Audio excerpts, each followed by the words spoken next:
Heat పెట్టారా? Heat పెట్టు. ఒక ఒక 2 minutes హీట్ పెట్టు దాన్ని. మీ అందరికి వందనాలు. అందరూ సంతోషంగా ఉన్నారు కదా? మీ దగ్గర ఎవరి దగ్గర 500 నోటు కానీ 2000 నోటు కానీ ఉందా? లేడీస్ అయినా జెంట్స్ అయినా 500 నోటు కానీ దా.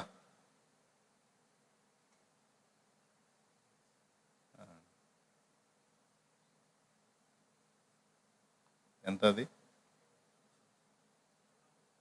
రైట్, ఒకటి చాలు. 2 అయినా పర్వాలేదు, తీసుకో. తమ్ముళ్ళు తమ్ముళ్ళు తమ్ముళ్ళు నోట్లు ఇచ్చిన వాళ్ళు ఇక్కడ నిలబడండి ఇద్దరు.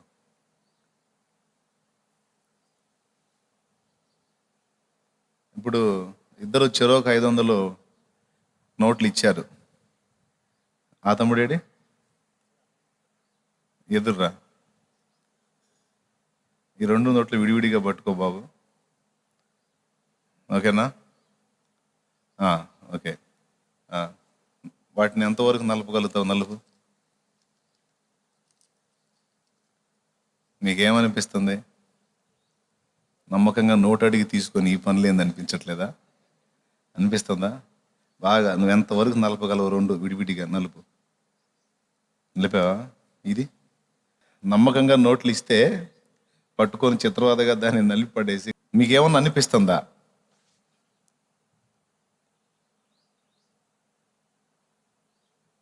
కొంచెం బాధ కలిగిద్ది. కానీ నాకేమనిపించట్లా. ఎందుకు?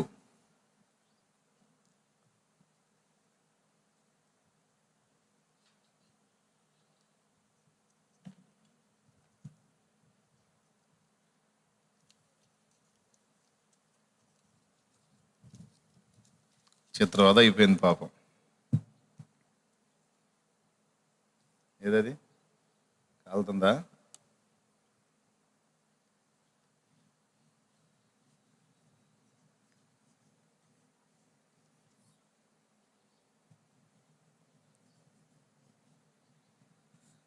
ఓకే తమ్ముడు, పట్టుకో.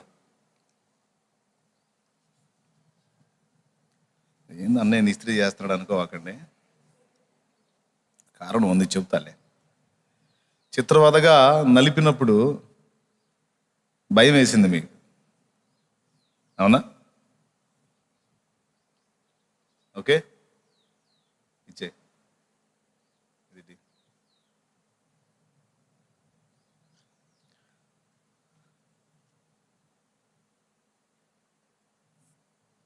ఓకే,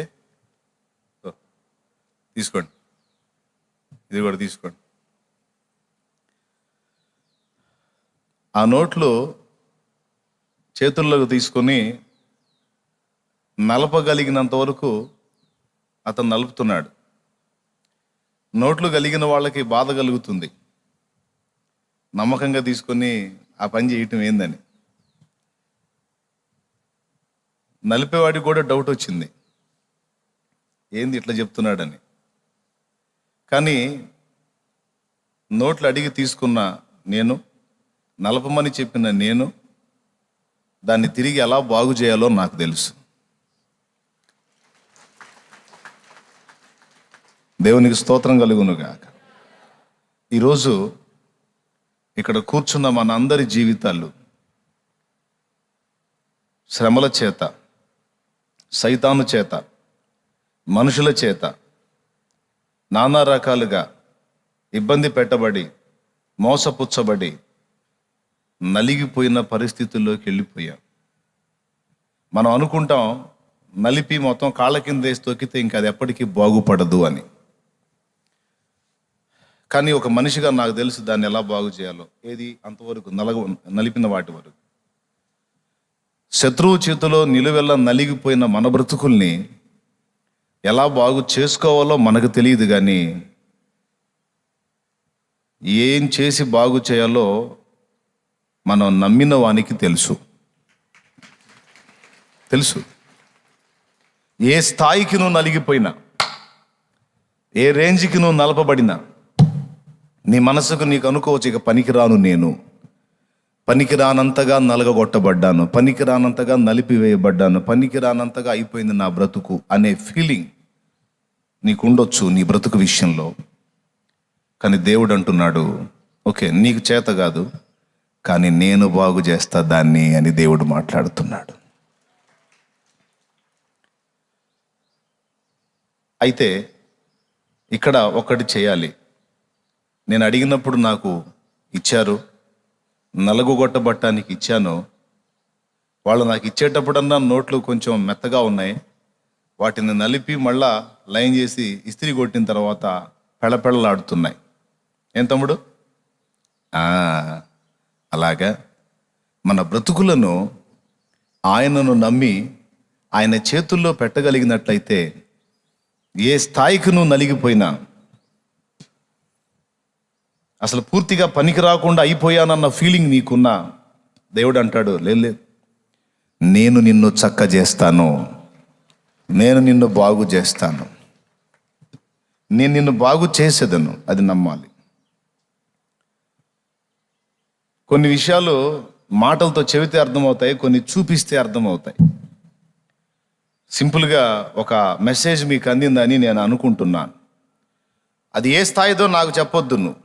నువ్వు అప్పులా, ఇబ్బందా, రోగమా, నీ శరీర వ్యాధా, లేకపోతే ఇంకొకట, నీ కుటుంబం పతనం అయిందా, నీ జీవితం చిన్నాభిన్నమైందా, వ్యక్తుల్ని కోల్పోయావా, శూన్యంలాగా అయిపోయిందా, చిత్రవదగా అయిపోయిందా, అయితే అదంతా నీ ఫీలింగ్. దేవుడు అంటాడు ఏం లేదు, నాకు అసాధ్యమైంది ఏమీ లేదు, నా పేరు ఎల్ షడ్డాయ్, అనగా సర్వశక్తి గల దేవుడను. నీవు నన్ను నమ్మి నా యందు విశ్వాసం ఉంచి నా చేతుల్లో నీ జీవితాన్ని ఉంచగలిగినట్లయితే, అది మాత్రం నువ్వు చేసే పనే. నా చేతుల్లోకి నీ జీవితాన్ని తీసుకొచ్చి నువ్వు అప్పచెప్పినట్లయితే, నేను బలవంతంగా తీసుకోవడానికి లేదు, నీ అంతటా నీవుగా నాకు అప్పగించగలిగితే నేను దాన్ని ఇలా చేస్తాను అని ఒక చిన్న సాక్ష్యం చూపించాను అంతే. నేను దేవుని యొద్దకు వచ్చువారు ఆయన ఉన్నాడనియు తన్ను వెదకువానికి ఫలము దయచేయువాడనియు మొదట నమ్మవలెను కదా అన్నాడు. దేవుని పాదాల చెంతకు వచ్చిన మనం దేవుని మీద ఏ విధమైన విశ్వాసం ఉంచాలి అనే దానికి ఒక నిరూపణ, ఒక సంగతిని గురించి, ఒక దాని గురించి కాదు, సమస్త విషయములలో ఆయన నమ్మదగిన వాడు, సమస్తమును చక్కబెట్టగల సమర్థుడు. చక్కబెట్టకపోయినను పర్వాలేదు, కానీ నేను మాత్రం ఆయన నమ్ముతా, ఆయన మీదే ఆనుకుంటా, ఆయన చేసే కార్యాల మీదనే నేను విశ్వాసం ఉంచుతా. బాగు చేయని, పాడు చేయని, ఏమన్నా చేయని ఆయనే చూసుకుంటాడు. గాయపరచని, స్వస్థపరచని, నా జీవితాన్ని నా ప్రభు చేతుల్లో పెట్టేసుకున్నాను, ఇక నాకు ప్రశాంతత ఉంది అనే నిశ్చయత మన అంతరంగంలో దేవుడు ఆశిస్తున్నాడు. ఇప్పుడు రకరకాలుగా నలగగొట్టబడిన వాళ్ళు ఎంతమంది ఉన్నారో చేతులు ఎత్తండి. ఎన్నో విధాలుగా నలగగొట్టబడ్డానన్నా, కృంగిపోయాను, చాలాసార్లు ఈ బ్రతుకు వేస్ట్, చచ్చిపోతే పోయింది కదా అన్న పరిస్థితులు కూడా నేను అనుభవించాను అన్నవాళ్ళు చేతులు ఎత్తవచ్చు. దేన్ని బట్టి నువ్వు అలాంటి భావనలోకి వెళ్ళిపోయావు?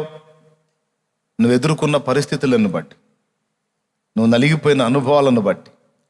నీ మట్టుకు నీకేమనిపించిందంటే, ఇంకా నేను బాగుపడటం అనేది నాకేం కనబడట్లేదు, అసంభవం లాగుంది. ప్రియులారా, మీకే కాదు ఈ ఫీలింగ్ నాకు కూడా వచ్చింది ఒకరోజు. మీరు ఎంతసేపు ఏడ్చారో నాకు తెలియదు, కానీ ఒంటరిగా వెళ్ళి పెద్ద శబ్దంతో ఎలుగెత్తి ఎన్నోసార్లు ఏడ్చా. ఏమనో తెలుసా? దేవా, నిన్ను ఎరగక ముందు వేరే సంగతి, నిన్ను ఎరిగిన తరువాత కూడా నేను ఎంతో నలిగిపోతా ఉన్నాను. నా ప్రాణము తీయరాదా, నన్ను చంపరాదా? దేవా, నేను బ్రతకటం అవసరం అంటావా? నా ప్రాణం తీ ప్రభువా అని ఏడ్చాను. ఇది అబద్ధం కాదు, నిజం. బలిపీఠం మీద ఉండి నేను అబద్ధాలు చెప్పకూడదు అంటే బయట చెప్పొచ్చు అంటే ఎక్కడా చెప్పకూడదు. నిజం చెప్తున్నాను. నేను ఎదుర్కొన్న పరిస్థితులకి, నా హృదయంలో ఉన్న బాధలకి నేను అట్లా ఏడ్చాను. ఏమని? నా ప్రాణం తీసుకోమని. నా అంతటా నేను చస్తే నరకాగ్నికి వెళ్ళాలి, తీర్పులోకి రావాలి. కాబట్టి నువ్వే నా ప్రాణం తీసుకో, నాకు ఈ బ్రతుకు ఇష్టం లేదు ప్రభువా అని ఏడ్చాను. మీరు అంటారేమో, నీకేం మాయరావురా, బాగానే ఉన్నావు. కానీ నేను దేవుని సేవలోకి రాక మునుపు దేవుని ప్రణాళికలు నాకు తెలియవు. దేవుడు ఎవరిని ఎలా చెక్కుతాడో, ఎవరిని ఎలా సిద్ధపరుస్తాడో, ఎవరి కొరకు ఏ భవిష్యత్తు నిర్ణయించాడో మనకు తెలియదు. మనం కాళ్ళ ముందు చూపు చూసుకుంటాం, శూన్యంలా కనపడితే గందరగోళం అయిపోతాం, అప్పుడే ఇలాంటి మాటలు మాట్లాడతాం. కానీ దేవుడు మౌనం, ఏం మాట్లాడలే ఆయన. దేవునికి నేను నా ప్రార్థన, అయ్యో నా ప్రాణం తీసుకో, నా ప్రాణం తీసుకో. బదరి వృక్షం కింద కూర్చొని ఏలియా అడిగినట్టు, ప్రభువా ఇక ఇంతే చాలును, నా ప్రాణము తీయమని ఏలియా అడిగినట్టు ఏకాంతంలో నేను దేవుడిని అడుగుకున్నాను. కానీ దేవుడు నా ప్రాణం తీయలేదు. కానీ అనేక ప్రాణములు, అనేక ఆత్మలు రక్షించుటకు ఆయన నన్ను నియమించాడు. అనేక ప్రాణములు కాపాడుటకు, అనేక ఆత్మలు కాపాడుటకు దేవుడు నన్ను నియమించాడు. ఇలాంటి నియామకంలోనికి నన్ను తీసుకొని రావడానికి నన్ను అలా సిద్ధపరుస్తున్నాడు అన్న సంగతి నాకు తెలియదు. నా ఫీలింగ్ ఏంటంటే నలిగిపోతున్నాను, ఇక తట్టుకోలేను. కానీ దేవుడు జోక్యం చేసుకున్నాడు. అయితే ఒక నిరీక్షణ ఉంది. మొత్తానికి ఇంతగా నలుపుతున్నాడు, చంపమన్నా చావగొట్టట్లేదు, బతకనిస్తున్నాడు. ఎందుకు ఇలాగా పట్టి పట్టినట్టు ఉంటాడు? అయితే మళ్ళీ ఒక పక్క ఒక నిరీక్షణ, ఏదో చేయబోతున్నాడు. హల్లెలూయా, హల్లెలూయా. ఏదో చేయబోతున్నాడు అని ఏడ్చి మళ్ళా గుండె దిటో చేసుకొని మళ్ళా వచ్చి నా విధుల్లోకి నేను ప్రవేశించేవాడిని. చూస్తానే ఆ అనుభవాలన్నీ మార్చేసి, ఆ చేదులన్నీ నాకు అనుభవాలుగా నేర్పి క్రమక్రమంగా పరిస్థితుల్ని మార్పు చేసి ఈరోజు నేను అనుకునేటట్టు చేశాడు. నా జన్మ ధన్యమని, నా జన్మ ధన్యమైపోయింది నాయన. ఏదో పాటలో కూడా పాడుకున్నట్టున్నాను. యేసయ్య నీ ప్రేమ మాధుర్యము రుచి జూచి నా జన్మయే ధన్యము. యేసయ్య నీ ప్రేమ మాధుర్యము రుచి జూచి నా జన్మయే ధన్యము. ఆత్మీయుడా నీ అనురాగము, మహనీయుడా నీ మమకారము. ఆత్మీయుడా నీ అనురాగము, మహనీయుడా నీ మమకారము. కొలువగలేనిది, కొలతకురానిది. యేసయ్య నీ ప్రేమ మాధుర్యము రుచి జూచి నా జన్మయే ధన్యము. యేసయ్య నీ ప్రేమ మాధుర్యము రుచి జూచి నా జన్మయే ధన్యము.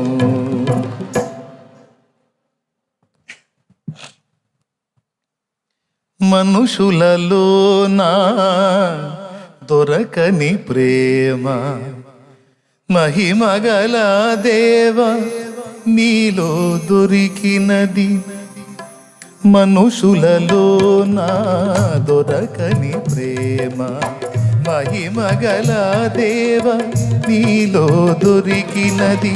మనసున రేగే ఆవేదనంతా నీ పాదముల చెంతే తొలగిపోయినది, మనసున రేగే ఆవేదనంతా నీ పాదముల చెంతే తొలగిపోయినది. యేసయ్య నీ ప్రేమ రుచి చూచి నా జన్మయే ధన్యము. యేసయ్య నీ ప్రేమ మాధుర్యము రుచి చూచి నా జన్మయే ధన్యము. ఆత్మీయుడా నీ అనురాగము, మహనీయుడా నీ మమకారము. దేవునికి మహిమ. దేవుణ్ణి నమ్ముకున్నాను, దేవుణ్ణి విశ్వసిస్తున్నానని మాట చెప్పటం కాదు, మనం ఎదుర్కొంటున్న పరిస్థితులలో స్థిర విశ్వాసాన్ని కనపరిచే విధంగా మన మాట, మన ఆలోచన, మన నిరీక్షణ ఉండాలి. నేను దేవుణ్ణి విశ్వసిస్తున్నానని నమ్మిన నీవు, దేవుడు అంటాడు ఇక పూర్ణ శాంతి గలవానివై ఉండు. ఏం పూర్ణ శాంతి ప్రభువా, నాకేం అర్థం కాకపోతుంటే అంటే అది నేను చూసుకుంటాగా. నువ్వు నమ్మాలి. ఏమి నమ్మాలి అంటే వరుసగా చెప్పాను, పొద్దున్న నుంచి చెప్పుకుంటూ వస్తున్నా. హనోకు ఏమి నమ్మాడు, ఏం విశ్వసించాడని ముందు చెప్పాను. ఆయన రక్షణను విశ్వసించాడు, ఆయన ప్రేమను విశ్వసించాడు. ఇప్పుడు మూడోది చెప్తున్నా, దేవుడు ఎంత శక్తివంతుడో హనోకు నమ్మాడు. దేవునికి స్తోత్రం కలుగును గాక. హల్లెలూయా. దేవుడు సర్వశక్తుడని, ఆయనకు సమస్తము సాధ్యమని నేను నమ్మాడు కాబట్టే ఆయనతో నడిచాడు. ఇప్పుడు మనం ఎవరినన్నా ఫాలో అవ్వాలి, ఎవరి మీదన్నా డిపెండ్ అవ్వాలంటే ముందు అతడు బలవంతుడా కాదా అనేది మనం చూసుకుంటాంగా. ఇప్పుడు నేను నడవలేకపోతున్నానండి బాబు, కొంచెం నన్ను కాస్త ఆదరువుగా ఉండు నాయనా అని బలహీనుడిని పిలుస్తానా, బలవంతుడిని పిలుస్తానా? వీడు పర్వాలేదు, నన్ను కూడా మొయ్యగలుగుతాడు, ఏదన్నా బ్యాలెన్స్ తప్పితే నన్ను అమాంతం మొయ్యగలుగుతాడు అనుకుంటే అలాంటి వాడిని ఆధారం చేసుకుంటాం. మనకంటే పీసోడు నిలబడ్డాడు అనుకో, మామూలు మాట చెప్తున్నా, మనమే బలహీనంగా ఉంటే ఇంకా సన్నగా కట్టెపుల్ల లెక్కున్నోడు ఉన్నాడు అనుకో, మనం వాని మీద ఏం ఆధారపడతాం? నేను మోస్తాను రా అంటే, ఒరే బాబు ముందు నువ్వు కింద పడేటట్టున్నా, నేను మోయాల్సి వచ్చింది, పక్కకు పోరా బాబా. అవునా కాదా? మనం ఒకటి మీద ఆధారపడాలంటే ముందు వాడు బలవంతుడా కాదా చూసుకుంటాం, తర్వాత అతని మీద మనం ఆనుకొని నడుస్తాం. ఏమంటారు? రైట్. ఇప్పుడు మనం దేవునితో కలిసి నడవాలి, దేవునితో ప్రయాణం చేయాలంటే ఆయన ఎంత బలవంతుడో మనం ఎరిగి ఉండాలి కదా. దేవుని శక్తిని మనం విశ్వసించకపోతే, ఆయన బలాన్ని మనం ఎరిగి ఉండకపోతే, విశ్వసించకపోతే ఆయన మీద మనం ఆధారపడటం అనేది కష్టమైపోతుంది. గుడ్డిగా నేను అన్నిటికీ నమ్ముతా సార్, దేవుడు నాకు ఎంత అధ్వాన్న స్థితికి నేను వెళ్ళినా నన్ను బాగు చేయగలడండి. అరే ఎట్లా చెబుతావు, ఎట్లా బాగు చేస్తాడు దేవుడు అంటే, అరే నీకు అసాధ్యం సార్, అది నా దేవునికి సమస్తము సాధ్యమే. పిచ్చోళ్ళని చూశాను కానీ మరి ఇంత పిచ్చోళ్ళని చూడలేదంటే, పోరా బాబు నీకు అది పిచ్చితనంగా ఉంది. దైవ జ్ఞానం లోక జ్ఞానానికి పిచ్చిగానే ఉంటుంది, కానీ నాకు తెలుసు ఆయన ఎందు. హల్లెలూయా. ఇంకో పాట వస్తుంది, నేను నమ్మిన వానిని ఎరుగుదును, సిగ్గుపడనెన్నడు. నేను నమ్మిన వానిని సిగ్గుపడనెన్నడు, సిగ్గుపడనెన్నడు.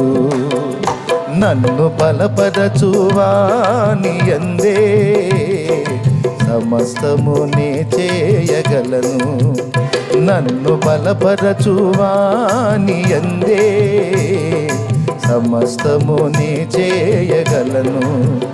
నేను నమ్మిన వానిని ఎరుగుదును, సిగ్గుపడనెన్నడు. నేను నమ్మిన వానిని ఎరుగుదును, సిగ్గుపడనెన్నడు, సిగ్గుపడనెన్నడు. దేవునికి మహిమ. ఏంది నమ్మిన వాడిని ఎరిగేది? రేపు డబ్బులు ఇవ్వకపోతే కదా వాడు వచ్చి చెప్పేది. సామాన్లు బయటేస్తానంటున్నాడు, నీ పరువు నిలువున తీస్తానంటున్నాడు, నిన్ను పోలీసులకు అప్పచెప్తానంటున్నాడు, తంతానంటున్నాడు. రేపటి రోజు ఆ సన్నివేశం ఉందనుకో, ఈరోజు మనం పాడగలమా ఈ పాట? నేను నమ్మిన వాణిని, పొరపాటు నేను వచ్చి పాడితే ఊరుకున్నా, నీకేమి ఇక్కడ అల్లాడిపోతున్నావు అంటారా అనరా? అబద్ధం ఆడుకొని చెప్పండి, అంటారా అనరా? ఎంతమంది పాడతారండి? రేపు వాడు వచ్చి సామాన్లు రోడ్ల మీద వేసే పరిస్థితి వస్తే నేను నమ్మిన వాణిని అని ఎంతమంది అనగలరో చెప్పండి. వామ్మో, ఒక్కళ్ళు కూడా లేరా? వామ్మో వామ్మో వామ్మో వామ్మో, ఎంత దారుణం, ఎంత అన్యాయం. మీరు కూడా నిజమేనా? చేతులు ఎత్తుతారు కానీ ఏమో చేతులు ఎత్తితే ఏం ఇరకాటం ఉంటుందని ఎత్తలేను కదా, మళ్ళా మన మాట. కానీ ఉన్నారు మీలో అట్లాంటి వాళ్ళు ఉన్నారు. నేనేమనుకుంటాను తెలుసా? వస్తే రాని, ఆయన సెలవు లేకుండా నా సామాను ముట్టేవాడెవడు? అసలు నన్ను టచ్ చేసేవాడెవడు? ఒకవేళ లాగితే లాగనే నేను ఎవరు కొడుకుని? పరువు ఎవరికి పోయిద్ది? నేను ఎప్పుడో వదిలేసా సిగ్గు. దేవునికి స్తోత్రం కలుగును గాక. హల్లెలూయా. ఇప్పుడు మా అబ్బాయిని చొక్కా పట్టుకొని లాక్కొని ఒకటి తీసుకెళ్ళాడు అనుకోండి, అవమానంగా ఎవరు ఫీల్ అవుతారు? వాడా నేనా? వాడు పిల్లోడు, వాడికి తెలియదు. అవమానంగా ఫీల్ అయ్యేది నేను, అవునా? ఇప్పుడు నన్ను ఒకడు చొక్కా పట్టుకొని నిలేశాడు, నన్ను అవమానపరిచాడు అంటే అసలు ఫస్ట్ అవమానం ఎవరికి? ఆయన నామాన్ని ధరించుకొని ఉన్నాను గనుక, ఆయనను ధరించి ఉన్నాను గనుక నన్ను ముట్టినవాడు ఆయన కంటి పాపను ముడుతున్నాడు. నిన్ను ముట్టినవాడు నా కంటి పాపను, మిమ్ము ముట్టినవాడు నా కంటి పాపను. సెలవిచ్చిన యేసుతో నాకెంతో ఆనందమే, నాకెంతో ఆనందమే. ముట్టునని సెలవిచ్చిన యేసుడే నాకెంతో ఆనందమే. ఆమేన్, నాకెంతో ఆనందమే. కృపలను తలంచుచు, కృపలను తలంచుచు ఆయుష్కాలమంతా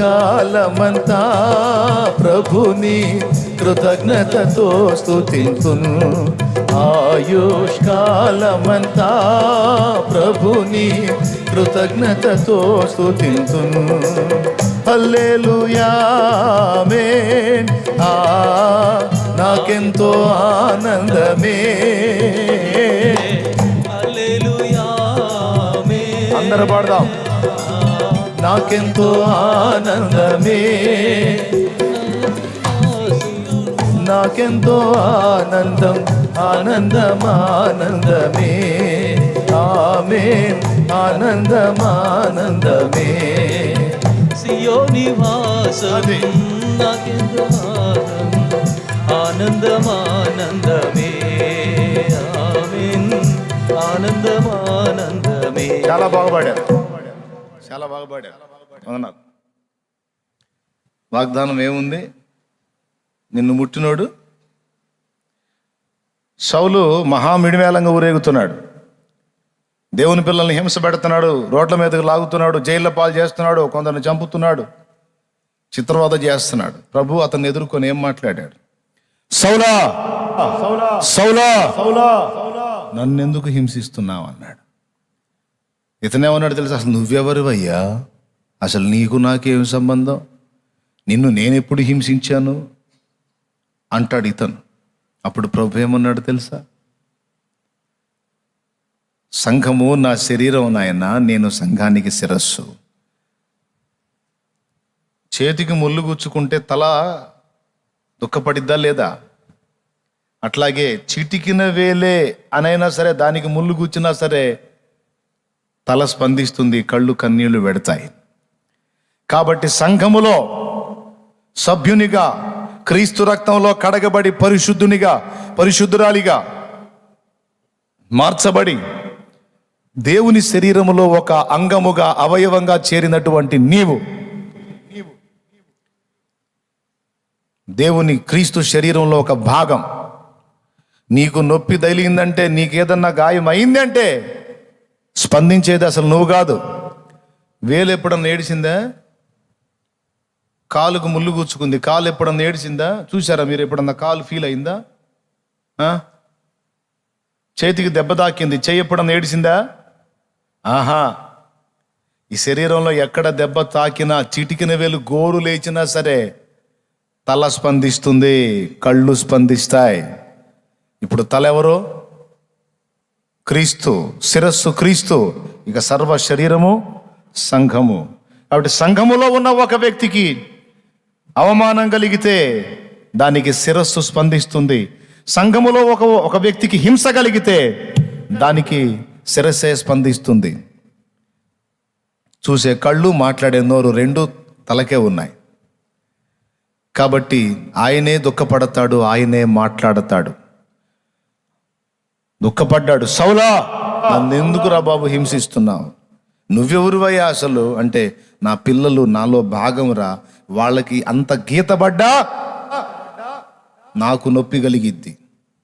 ఇది నిజం. వాళ్ళకంత ఇబ్బంది కలిగిన నాకు నొప్పి కలిగిద్ది. నా పిల్లల వేదన నా దుఃఖానికి కారణమవుతుంది. వాళ్ళని హింసిస్తే వాళ్ళకేముండదు, నేను ఆ హింసను అనుభవించేది, ఆ బాధను వ్యక్తం చేసేది నేను. జాగ్రత్త, మునికోలలకు ఎదురు తందుట నీకు కష్టం. నువ్వు అనుకుంటున్నావేమో అంటే దిగిపోయింది దెబ్బకి నిష. దిగిపోయి ఆయన శరీరం అనే సంఘాన్ని హింసించేవాడు సంఘంలో ఒక అంగం అయిపోయాడు, ప్రధాన అంగం అయిపోయాడు. దేవునికి స్తోత్రం కలుగును గాక. చెప్పగట్టిగా. దేవునితో మనతో ఆయనకున్న అనుబంధాన్ని మనం మర్చిపోకూడదు. అంత తేలిక కాదు. నిన్ను రోడ్డుకు లాగటం, నిన్ను అవమానపరచడం, నిన్ను చంపటం, నిన్ను చిత్రహింసలు చేయటం అంత తేలిక కాదు. దానికి లెక్క ఉంది. ముందు అక్కడి నుంచి రావాలా, లేకపోతే ఆ చేయాలనుకున్న డొక్క పగిలిపోద్ది. బ్లంట్గా చెప్పాలంటే. ఎందుకు?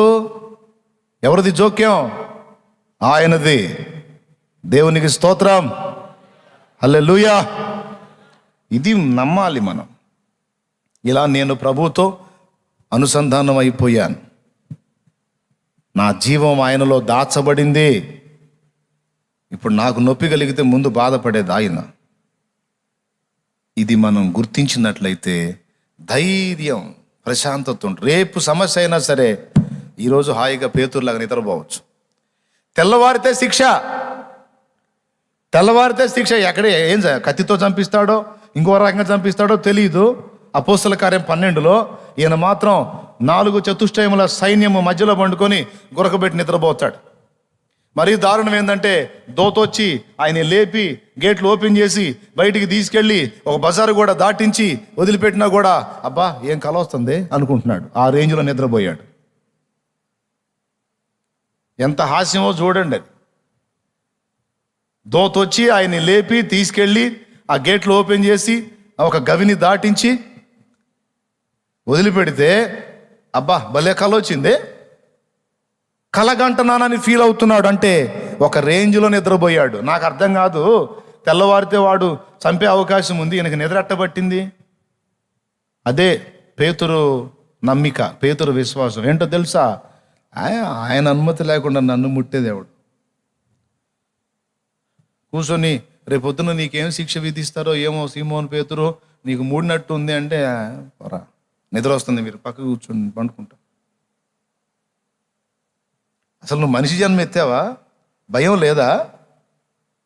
లేదా? అరే రేపు ఏం జరిగిద్దో తెలియదు. నీ చుట్టూ ఉన్న మేము టెన్షన్ పడి వస్తుంటే నీకు నిద్ర అట్ట వస్తుంది. ఆ నిద్రపోక మీలాగా అవిశ్వాసం అనుకున్నాయంటే. నేను నమ్మిన వానిని ఎరుగుదును, భయము పడనెన్నడు. నేను నమ్మిన వానిని భయము పడనెన్నడు. భయము పడనెన్నడు. నన్ను బలపరచువాని యందే సమస్తము నే చేయగలను. పాడు, నోరు తెరిచి పాడండి కాస్త. సమస్తము నీ చేయగలను. నేను నమ్మిన వాడిని ఎరుగుదును, సిగ్గుపడనెన్నడు.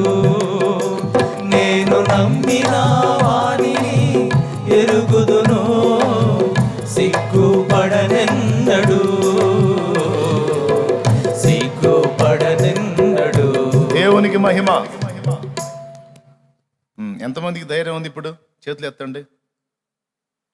ఇందాక నలిగిపోయామన్నారుగా, లేదన్నా ఎంత నలిగినా నాకేం భయం లేదు, నేను ఆయన మీద ఆధారపడ్డాను, ధైర్యం ఉంది నాకు అన్నోళ్ళు చేయొత్తండి. చేయొత్తండి అంటే నాకు ఒకటి గుర్తొచ్చింది. ఓ పెద్ద జలపాతం ఉందట, నయాగరా జలపాతం తెలుసా? జలపాతం ఒకటి. దాని మీద ఒక వ్యక్తి ఈ ప్రక్క నుంచి ఆ ప్రక్కకి ఒక పెద్ద తాడు కట్టాడంట. తాడు ఆ ఒడ్డుకి ఈ ఒడ్డుకి, ఆ జలపాతం మీద తాడు కట్టి అటుప్రక్క ఊళ్ళల్లో ఇటుప్రక్క ఊళ్ళల్లో అది ప్రకటింపబడింది. తాడెందుకు కట్టాడో తెలుసా? ఆ తాడు మీద నేను జలపాతం ఆ ప్రక్క నుండి ఈ ప్రక్కకి నడుస్తా. అది ఒక అద్భుతమైన విన్యాసం చేయబోతున్నా అనేది ప్రచారం జరిగింది. ఫుల్లుగా ఆ ప్రక్కోళ్ళు ఈ ప్రక్కోళ్ళు జనాలు వచ్చారు. ఆయన చెప్పిన టైం ప్రకారం లైన్లోకి వచ్చేసాడు. ఇక నేను నడవబోతున్నాను అంటే అందరూ ఈలలు గోలలు చేస్తారుగా, ఏదో వాళ్ళకి తగ్గది హడావిడి వాళ్ళు చేశారు. ఈ మనోడు ఇక నడక మొదలు పెట్టాడు. అలాగా తాడు మీద నడుచుకుంటూ నడుచుకుంటూ అడుగులు అడుగేసుకుంటూ జాగ్రత్తగా బ్యాలెన్స్గా, ఏమాత్రం అడుగు జారిందా కాళ్ళ క్రింద కొన్ని లక్షల క్యూసెక్కుల నీరు ప్రవహిస్తుంది. శవం ఏడ దొరికిద్దో కూడా అంతు తెలియదు. ప్రచండ వేగంతో ప్రవహిస్తుంది, ప్లస్ లక్షల క్యూసెక్కుల నీరు ప్రవహిస్తుంది. దాని మీద ఇప్పుడు తాడు కట్టుకొని మనోడు నడక మొదలు పెట్టాడు. కొంచెం దూరం నడిచిన తర్వాత అట్లా ఇట్లా అన్నప్పుడు పడతాడు ఏం లేదు, ఉత్కంఠ. నడిచేవాడు ఫ్రీగా నడుస్తున్నాడు, చూసేవాళ్ళు మాత్రం ఊపిరి బిగబట్టుకొని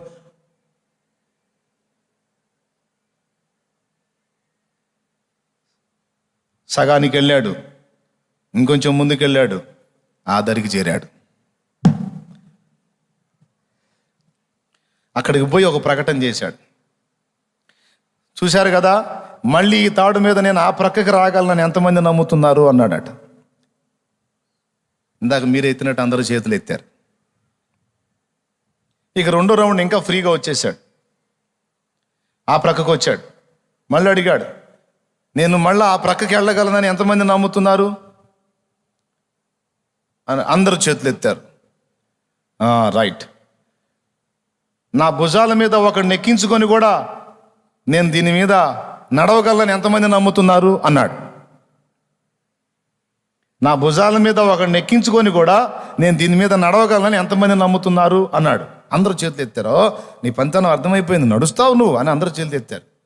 చేతులు ఎత్తినాక అన్నాడు, మీలో ఒకడు వచ్చి ఎక్కండి అన్నాడు. ప్రాణాల మీద ఆశనోడు ఎవడన్నా వస్తాడా?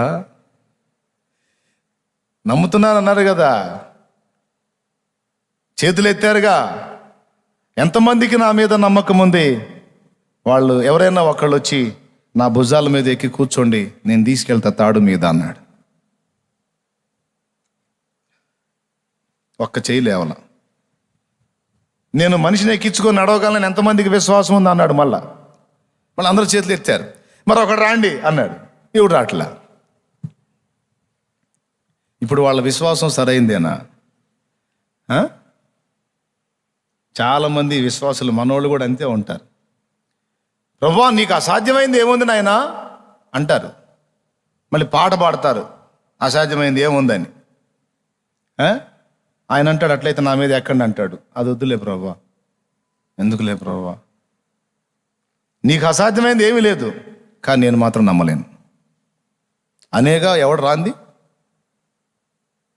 ఏమాత్రం ఆయన మీద నమ్మకుంటూ వస్తారుగా. ఓ 14 ఏళ్ల బిడ్డ బాలుడు వచ్చాడు. ఎవరు లేరా నా సామర్థ్యాన్ని నమ్మి నా భుజాల మీద ఎక్కడానికి? ఎవరు రారా, ఎవరు లేరా అంటే 14 ఏళ్ల బిడ్డ వచ్చాడు. నేను ఎక్కుతా నీ భుజాల మీద అన్నాడు. శబాష్ రా అని వాని భుజాల మీద కూర్చోబెట్టుకుని తీసుకెళ్ళాడు. ఆ దరికి తీసుకెళ్ళాడు, మళ్ళీ ఈ దరికి తీసుకొచ్చి దించాడు. అక్కడున్న పెద్దవాళ్ళు అడిగారు. ఏమడిగారో తెలుసా? పెద్దవాళ్ళ మాకే గుండె జాలేదు, అసలు నీళ్ళ దరికి వచ్చి చూడటానికే పిల్లలు భయపడతారైతే నువ్వేంట్రా బాబు అతని మీద అంత బాగా ఎక్కి కూర్చున్నావు, భయమే లేదా నీకు? అసలు అంత గుండె ధైర్యం ఎట్లా వచ్చింది నీకు అని అడిగితే అప్పుడు ఆ చిన్నోడు చెప్పాడు, ఆయన సామర్థ్యం చూసి కూడా మీరు నమ్మరేమో కానీ నేను ఆయనను నమ్ముతాను. ఎందుకంటే ఇదొక్కటే కాదు, ఇంకా చాలా విషయాల్లో ఆయన సామర్థ్యం నాకు తెలుసు అన్నాడు. ఎలా తెలుసు అంటే ఆయన మా నాన్న అన్నాడు. దేవునికి స్తోత్రం కలుగును గాక. చూడండి, అంతమంది చేతులు ఎత్తారు కానీ తన తండ్రి మీద ఎక్కి కూర్చోడానికి ఎవడూ ధైర్యం చేయలే, కానీ కొడుకు ఎక్కాడు. ఎందుకో తెలుసా? కొడుకుకు ఒక మొండి ధైర్యం, మొండి నమ్మకం. భుజాల మీద ఉన్నది నేనని నాన్నకు తెలుసు. మరొకరు అయితే అశ్రద్ధ చేస్తాడేమో కానీ నా తండ్రి ఎంతో ప్రేమించే ముద్దుల కొడుకుని నేను కూర్చున్న ఆయన భుజాల మీద. నా కోసమైనా నాన్న జాగ్రత్తగా నడుస్తాడనేది కొడుకు విశ్వాసం.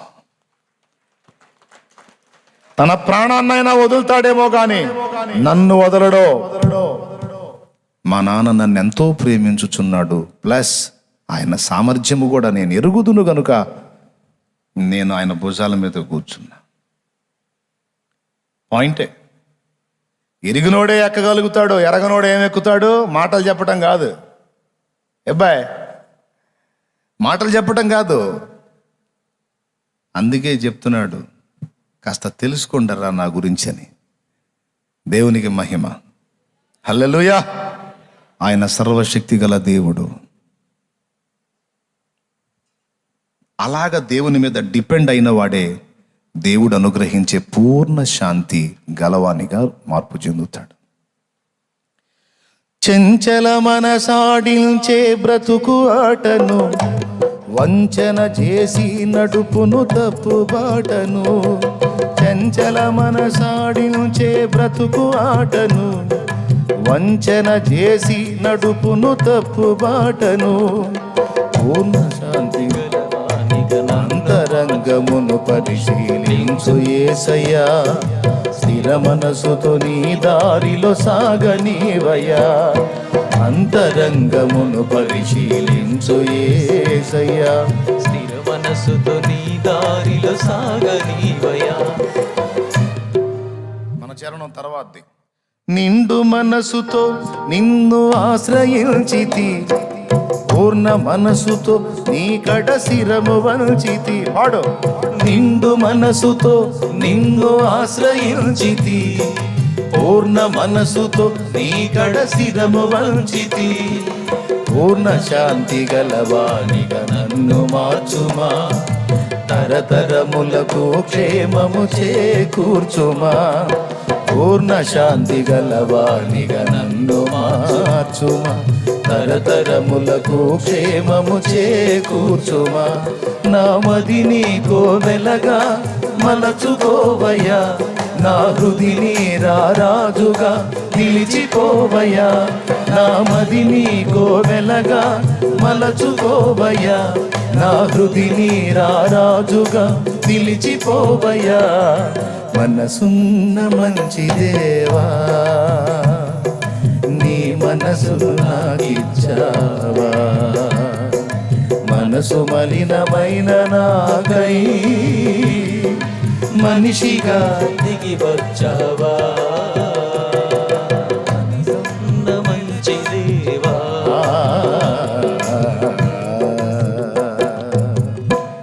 దేవునికి స్తోత్రం. ఎంతమంది నమ్ముతున్నారండి ఇప్పుడు దేవుణ్ణి? నువ్వు చేతులు ఎత్తవేంది, నువ్వు నమ్మవా? మరి చేయొద్దు. నేనైతే 2 చేతులు ఎత్తి నమ్ముతాను దేవుడు. ఎప్పుడో నమ్మి ఆయన మీద ఆనుకొని ఇన్ని సంవత్సరాలు ప్రయాణం చేశా. మరి ఇంకెవరి మీద ఆనుకుందును? మరి ఇంకెవరు నమ్మదగిన వారు? నమ్మదగిన వాడు ఒక్కడే, సర్వశక్తి గల వాడు ఒక్కడే, ఏదైనా చేయగల సమర్థుడు ఆ ఒక్కడే. కాబట్టి హనోకు దేవునితో నడిచాడు అంటే ఆయన బలం ఎరిగి ఉన్నాడు. అందుకే ఇక సొంతంగా నడవటానికి ఇష్టపడలా. ఆయన సర్వశక్తుడు, ఏదైనా ఆయన చూసుకుంటాడు. ఎదురయ్యే అవరోధం యేసే తొలగించును, ఎదురయ్యే అవరోధం యేసే తొలగించును, స్థిరమైన విశ్వాసం నాలో కలిగించును, స్థిరమైన విశ్వాసం నాలో కలిగించును. ఆగిపోదు నా పాట గమ్యం చేరేదాకా, ఆగిపోదు నా పాట గమ్యం చేరేదాకా, సాగుతుంది ప్రతి పూట నా పరుగు ముగిసేదాకా, సాగుతుంది ప్రతి పూట నా పరుగు ముగిసేదాకా, ఆగిపోదు నా పాట.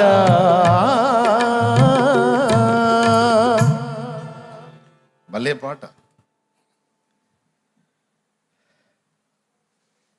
మీకందరికీ ఆదరణ, ధైర్యం. ఇది ఎరుగున్నాడు కాబట్టి హనోకు దేవునితో నడిచాడు. లాస్ట్ మాట చెప్పేసి ముగిస్తా. దేవుడిచ్చు రక్షణను నమ్మాలి, దేవుని ప్రేమను సంశయించకూడదు, నమ్మాలి, దైవ శక్తిని కూడా నమ్మాలి. నీకు అసాధ్యంగా కనిపించవచ్చు, చిటికలో చేసి పడేస్తాడు. అంతసేపు నలిపాడు మనోడు, కాళ్ళ కిందేసి నలిపినంతసేపు పట్టిందా బాగు చేయటం? పట్టలా, దానికంటే తక్కువ సమయంలో బాగుపడిపోయింది. అలాగే సంవత్సరాలుగా నువ్వు నలిగినటువంటి ఆ వేదనంతా మళ్ళా గుర్తు చేసుకున్న గుర్తురానంత అద్భుతమైన అనుభవాల్లోకి దేవుడు నిన్ను తీసుకెళ్ళగలడని నీవు నమ్మాలి. అర్థమైందా? నమ్మి ఇక ఏ నరుని మీద అనుకోకూడదు, పాస్టర్ మీద కూడా అనుకోకూడదు.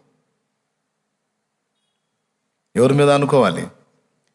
ఆయన మీదే. Okay, right. 4వ విషయం, నిన్ను నడిపించే ఆయన మహాజ్ఞాని అని నమ్మాలి. ఏమిటి? మీకు బైబిల్లో ఒక వచనం ఉంది, చెప్తా, తీసి చూపించాలి త్వరగా. దేవుని వెర్రితనము మనుషుల జ్ఞానము కంటే జ్ఞానము గలది. తొందరగా కొరింథీ పత్రికలో నేను 3 అంకెలు లెక్క పెడతా. 1, 2,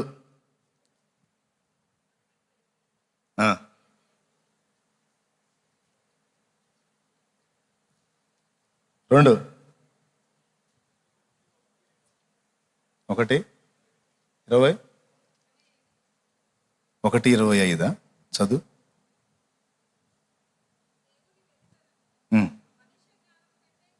అబ్బా, ఆ మాట ఒక్కసారి మళ్ళా వ్యతిరేక దిశలో ఆలోచించండి. దేవుని వెర్రితనము మనుషుల జ్ఞానము కంటే జ్ఞానము గలది. ఓకే, దేవుడు కూడా వెర్రితనం ఉంటుందా? వెర్రితనం అంటే పిచ్చితనం. దేవుడు కూడా పిచ్చుందా? దేవుడు కూడా వెర్రుందా? కానీ భక్తుడు అంటాడు, ఒకవేళ ఉంటే గింటే, దేవునికి కూడా ఒకవేళ పిచ్చి ఉంటే, దేవునికి కూడా వెర్రితనం ఉంటే, ఆ వెర్రితనం మనుషుల జ్ఞానం కంటే కూడా జ్ఞానము గలది అన్నాడు. దేవునికి ఒకవేళ వెర్రితనం ఉంటే, ఆ వెర్రితనం కూడా నీ జ్ఞానానికి మించిన జ్ఞానమయ్యా అంటాడు. వాస్తవంగా దేవునికి వెర్రితనం లేదు, పిచ్చితనం లేదు. కానీ కొన్నిసార్లు మన జీవితంలో ఆయన తీసుకునే నిర్ణయాలు, ఆయన నడిపించే విధానాలు, మనకు అనుమతించే పరిస్థితులు మన మట్టుకు మనకు కొన్నిసార్లు అంతే అనిపిస్తుంది, దేవుడు ఎందుకు ఇలా చేస్తున్నాడు అని. ఆ మాటకు అర్థం ఏంది? దేవుడు ఎందుకు ఇలా చేస్తున్నాడంటే పిచ్చి పనులు చేస్తున్నాడు అనేగా. నీ డైలాగ్ అర్థమైంది అసలు. దేవుడు ఎందుకు ఇలా చేస్తున్నాడు, ఎందుకు ఇట్లా చేస్తున్నాడు అంటే పిచ్చి పని అనేగా. ఓకే, నీకు పిచ్చి పనిలా కనపడ్డ దానిలో కూడా మహాజ్ఞానం దాగి ఉంది, అది గుర్తుపట్టు నువ్వు అంటాడు. ప్రపంచంలో ఎందుకు అసలు దేవుడు ఎట్టు వదిలేశాడు, దేవుడు ఈ గందరగోళం ఏంది అసలు, అంత పిచ్చి పిచ్చిగా ఉంది ఈ సృష్టి అంతా కూడా, అంత గందరగోళంగా ఉంది, వెర్రితనంగా ఉంది. అసలు ఆయన రావటం ఏంది, భూమి మీదకి వచ్చి ఆయన ప్రాణం పెట్టడం ఏంది, వెర్రితనం.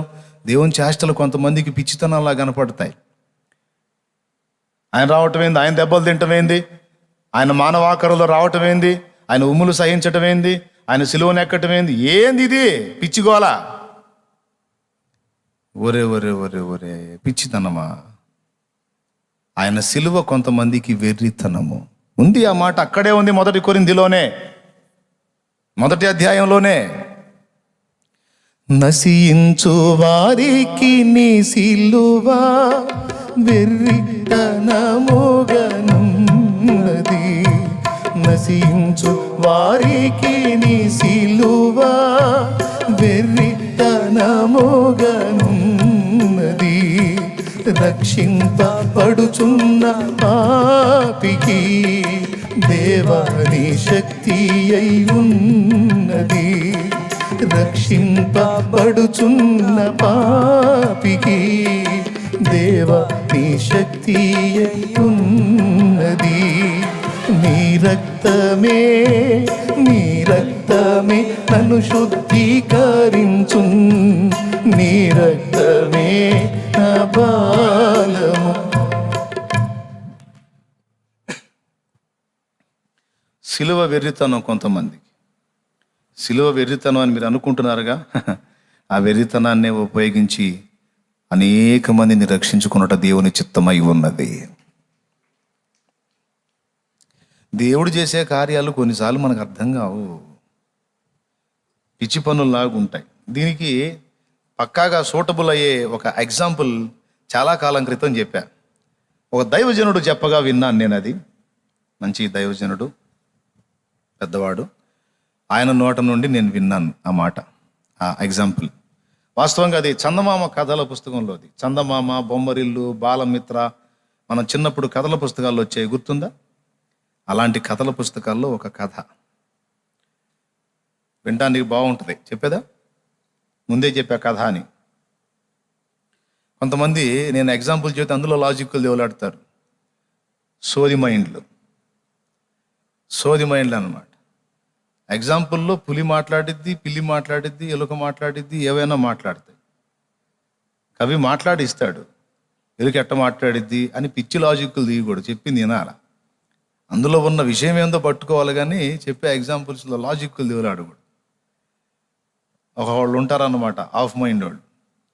అట్లాంటి వాళ్ళు ఎవరన్నా ఉంటే ఇప్పుడు గుర్తుపెట్టుకోండి. ఓకే, వినండి. టైం అయిపోయినట్టుంది, ఈసారి చెప్తాలే. ప్రార్థన చేసుకుందాం మరిగా. చెప్పేదా? చెప్తా.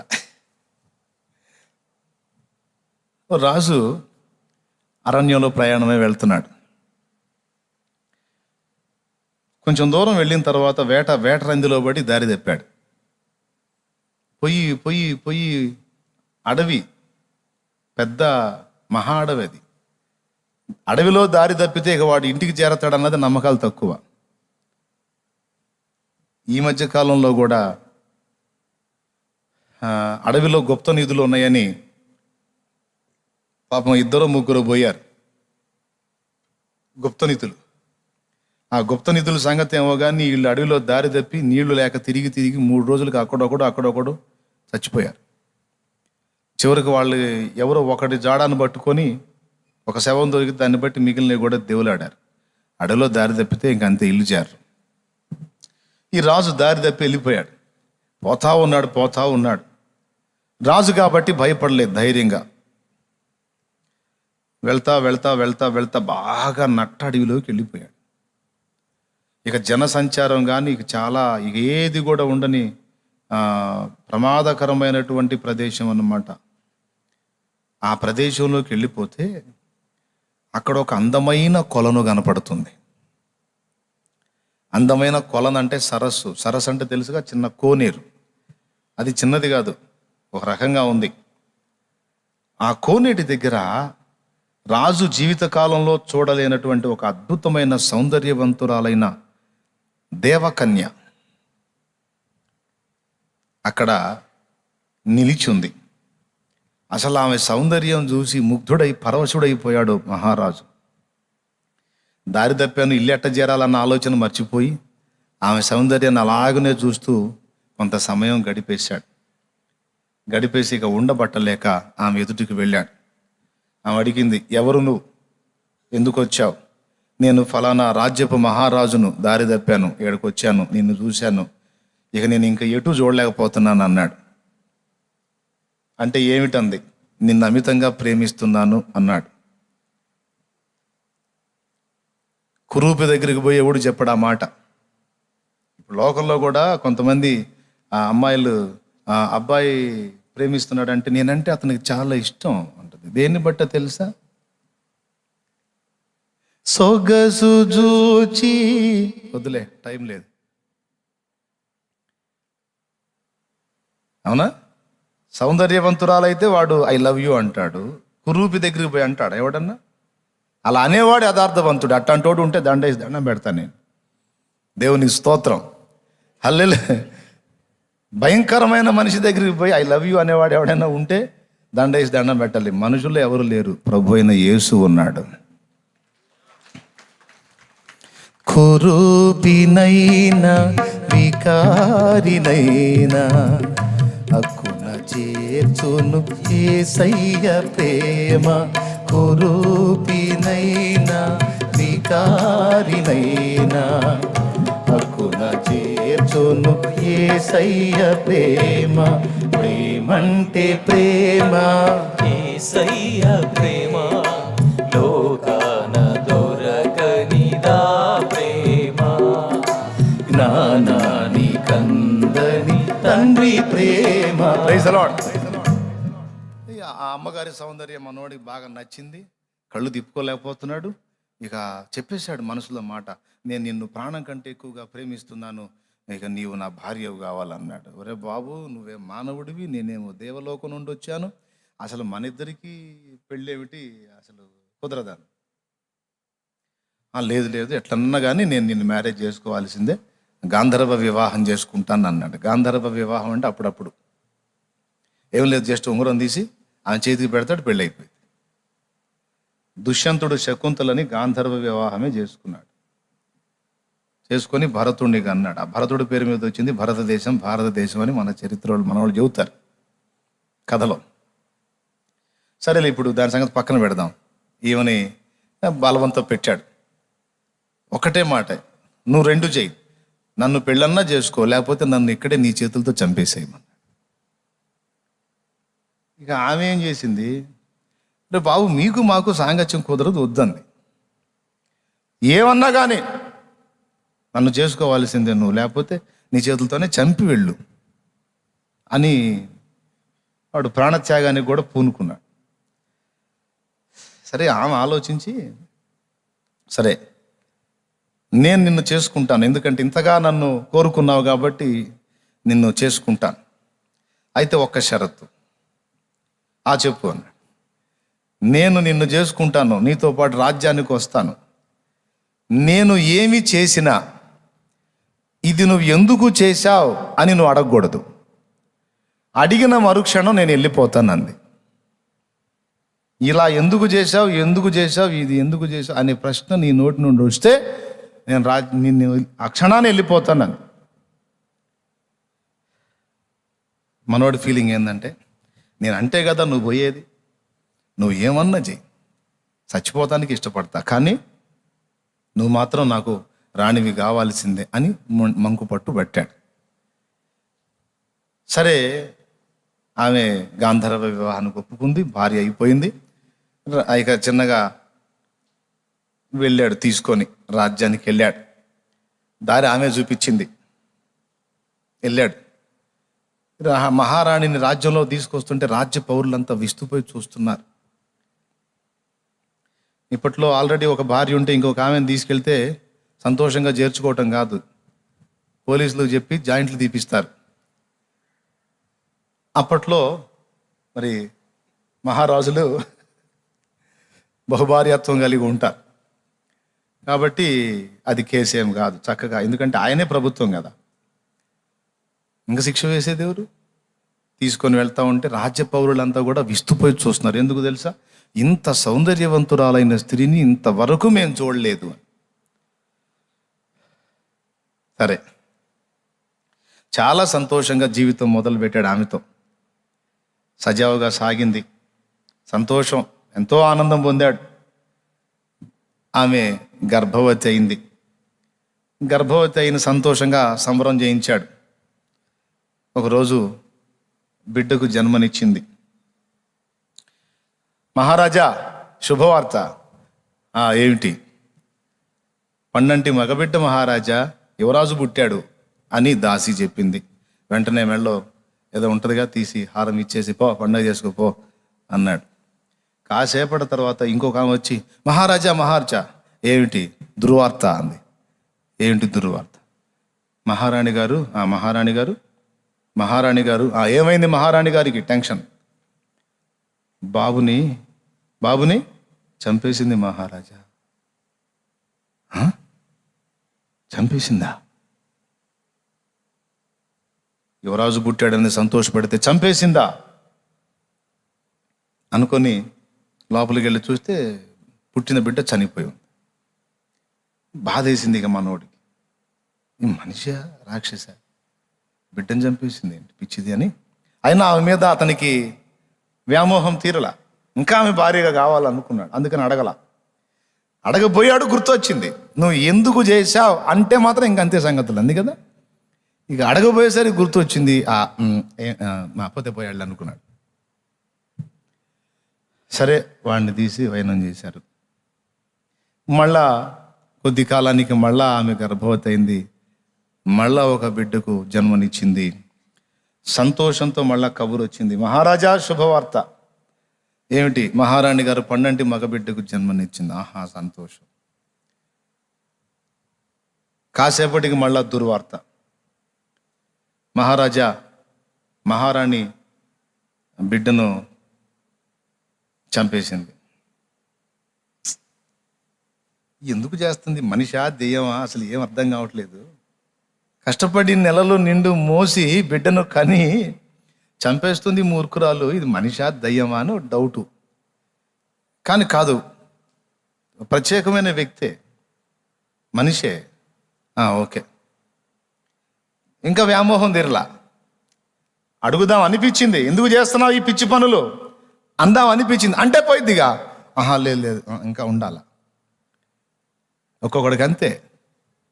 ఒక పక్క దరిద్ర పనులతో నాశనం అవుతున్నా సిగ్గురాదు, కొనసాగిస్తానే ఉంటారు. దేవునికి స్తోత్రం చెప్పండి మీరు. సరే, చేసేది ఏముందని బాధపడ్డాడు, వదిలేశాడు. ఓ రోజు పొరుగు రాజ్యపు రాజు చచ్చిపోయాడు. చనిపోతే మరి ఇరుగు పొరుగు రాజ్యాల రాజులు వెళ్ళి సంతాపాన్ని ప్రకటిస్తారు కదా. మనోడు ఈ మహారాణిని తీసుకున్నాడు. ఎవరిని? ఈ సౌందర్య రాశిని తీసుకొని రథం మీద ఎక్కించుకొని తీసుకెళ్ళాడు. అక్కడ వాతావరణం అంతా కూడా దుఃఖ సహితంగా ఉంది. అక్కడ రాజు చచ్చిపోయాడు. పాపం మహారాణి, అతని భార్య అతని మీద పడి మహారోదన, చాలా దుఃఖపడుతుంది. ఆమె ఏడుస్తూ ఆమె పలుకుతున్న మాటలు అక్కడ ఉన్న వాళ్ళంతా విని కన్నీరు మున్నీరు అవుతున్నారు. ఈ భార్యాభర్తలు కూడా వెళ్ళారు అక్కడికి, ఈ రాజు రాణి కూడా. పాపం ఈ రాజు కూడా కన్నీళ్ళు వస్తున్నాయి ఆమె దుఃఖం చూసి.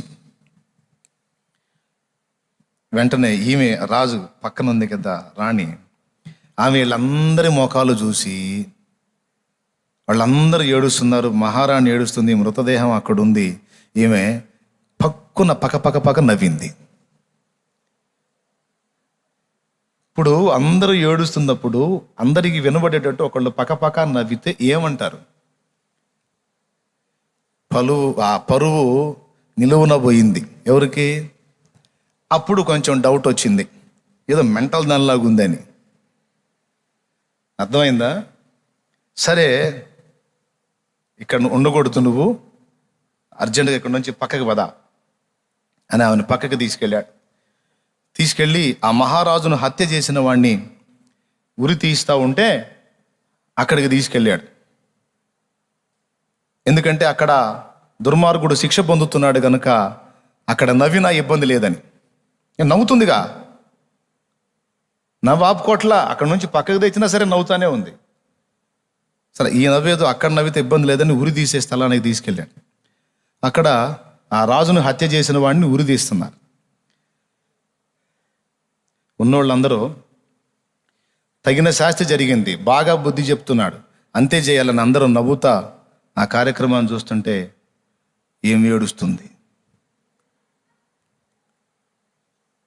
చూడండి, నవ్వాల్సిన దగ్గర ఏమో ఏడుస్తుంది, హత్య చేసిన హంతకుడు శిక్ష పొందుతుంటేనేమో ఏడుస్తుంది, హత్య గావించబడి అన్యాయం అయిపోయిన వాడు ఆ దగ్గర ఏమో నవ్వుతుంది. కన్ఫర్మ్ చేసుకున్నాడే, మెంటల్ రకం లాగుంది, చాదస్తపది, పిచ్చిదాన్ని చేసుకున్నాను ఏంటి, నేను పిల్లల్ని చంపుతుంది, ఎక్కడ నవ్వాలో తెలియదు, ఎక్కడ ఏడవాలో తెలియదు అని కోపం వచ్చి ఎందుకు చేస్తున్నావు అనబోయాడు. అనబోయి మళ్ళా నువ్వు ఆ మాట అంటే పోతానందిగా, ఆహా ఇంకా మమకారం. సరే, ఏదో ఆ మాట అణుచుకున్నాడు, ఆ కార్యక్రమం అయిపోయింది, పక్కకి వెళ్ళిపోయారు. మళ్ళా గర్భవతి అయింది, మళ్ళా బిడ్డ పుట్టాడు. ఇక ఈయన్ని కూడా బతకనిచ్చేటట్టు లేదు అని కాపలా కాసుకున్నాడు. పగటి వేళ కన్నది, నైట్ వాడిని తీసుకొని వెళ్తుంది, బయటికి వెళ్తుంది. ఇద్దరినేమో అక్కడే చంపింది, ఒకడినేమో బయటికి తీసుకెళ్తుంది. ఆగు అన్నాడు. ఏమిటంది? ఏంది నువ్వు చేస్తుంది అన్నాడు. నేను అన్న మాట గుర్తుందా అంది. ఆ ఉంది, తెలుసు, నువ్వు పోతావు, పోతే పోయావు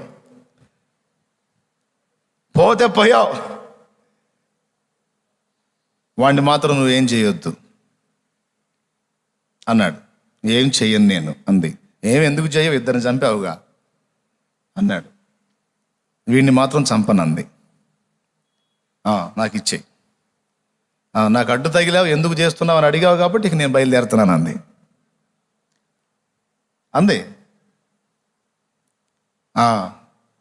వెళ్ళు, అయితే ఒక మాట, ఎటుగుడి వెళ్తున్నావు కనుక అసలు నువ్వు అట్లా ఎందుకు చేసావో చెప్పెళ్ళు అన్నాడు. నువ్వు అట్లా ఎందుకు ప్రవర్తించావో, అట్లా ఎందుకు చేసావో కొంచెం చెప్పెళ్ళు అన్నాడు.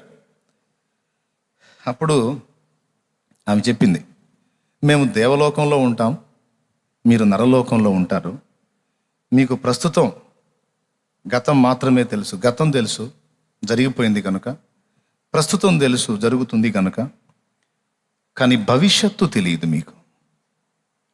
మాకు దేవుని దగ్గర నుండి అదనపు శక్తి ఉంటుంది కనుక మాకు గతం తెలుసు, ప్రస్తుతం తెలుసు, భవిష్యత్తు కూడా మాకు తెలిసిపోయిద్ది, మాకు అర్థమైద్ది. మీకేమో తెలియదు. మొదటి బిడ్డని ఎందుకు చంపాను అంటే, నువ్వు నాకు భర్తవి, ఒక పతివ్రతగా నీ ప్రాణాన్ని కాపాడాల్సిన బాధ్యత నాకుంది. వీడు పెరిగి పెద్దవాడై నిన్ను హత్య చేస్తాడు. వీడు పెరిగి పెద్దవాడై నిన్ను హత్య చేస్తాడు, రాజ్యం కోసం దుర్మార్గుడు అవుతాడు.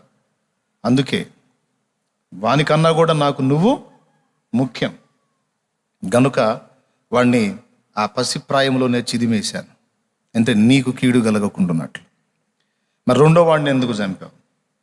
వాడు శత్రువులతో చేతులు కలిపి వాడు కూడా అలాంటి క్రమంలోనే నీతో పాటు రాజ్యాన్ని కూడా ఎఫెక్ట్ చేసే అవకాశం ఉంది వాడు. అది నేను ఎరిగి వాడిని కూడా మొగ్గ దశలోనే చిదిమేశాను.